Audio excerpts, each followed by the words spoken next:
अस्सलाम वालेकुम दोस्तों आज की इस वीडियो में मैं आपको बताऊंगी कि टाइटैनिक के डूबने के बाद क्या हुआ, यानी कि टाइटैनिक के मलबे के साथ क्या हुआ, आज टाइटैनिक कहाँ मौजूद है और इस तारीखी बहरी जहाज को आज तक निकाला क्यों नहीं जा सका।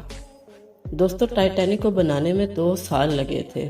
इसको बनाने में 3000 लोगों ने काम किया था। इस बहरी जहाज में 2200 लोग सफर कर सकते थे।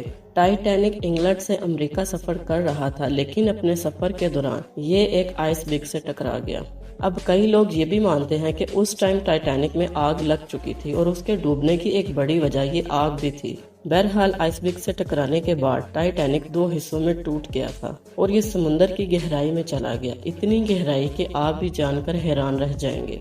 दोस्तों टाइटैनिक समुंदर के 12,600 फीट नीचे मौजूद है। अब जब 1912 में टाइटैनिक डूब रहा था तो इसके डूबे हुए मलबे को ढूंढने की भी बहुत कोशिश की गई और कई बार तो टीम अटलांटिक ओशन में जाकर वापस भी आ चुकी थी, लेकिन टाइटैनिक का कुछ पता नहीं लग सका। समुंदर की 12,600 फीट की गहराई में बेहद शदीद अंधेरा होता है और वहां पानी का बहाव बहुत ज्यादा होता है, यानी कि टाइटैनिक को ढूंढना बहुत मुश्किल काम था। इसके अलावा उस जगह मौसम अक्सर खराब हो जाता था और टीम्स के लिए समुंदर पर रुकना बहुत मसला बन जाता था। और इसी तरह 73 साल गुजर गए और फाइनली 1985 में जाकर टाइटैनिक का मलबा ढूंढ लिया गया और इसको ढूंढने वाले आदमी का नाम रॉबर्ट बेरोड था। दोस्तों टाइटैनिक डूबने से पहले 2 हिस्सों में टूट गया था, इसलिए समुंदर में इसके 2 हिस्से मौजूद थे और ये दोनों हिस्से एक दूसरे से तकरीबन 2000 फीट दूर थे। और इसको ढूंढने वाले रॉबर्ट बेरोड ने कहा था कि मुझे पूरा यकीन है कि टाइटैनिक को कभी बाहर नहीं निकाला जा सकता। इसकी वजह मैं आपको लास्ट में बताऊंगी।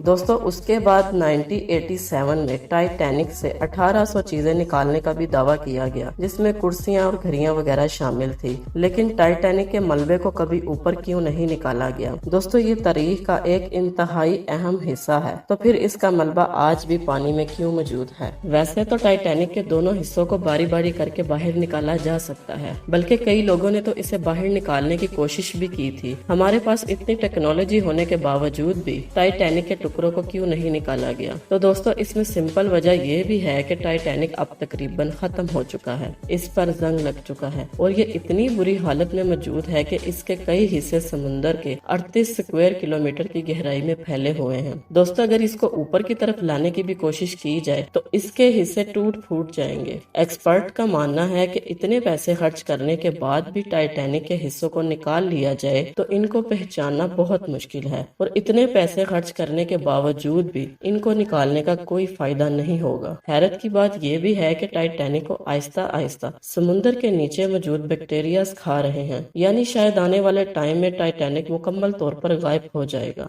और ये आज भी आहिस्ता आहिस्ता टूट रहा है। तो दोस्तों ये थी टाइटैनिक के बारे कुछ इन्फॉर्मेशन जो मैंने आपके साथ शेयर की और अब आपका काम है कि इसे दूसरों के साथ शेयर करें और जाने से पहले मेरे चैनल को सब्सक्राइब करना मत भूलें। तब तक के लिए मुझे इजाजत दें। अल्लाह हाफिज।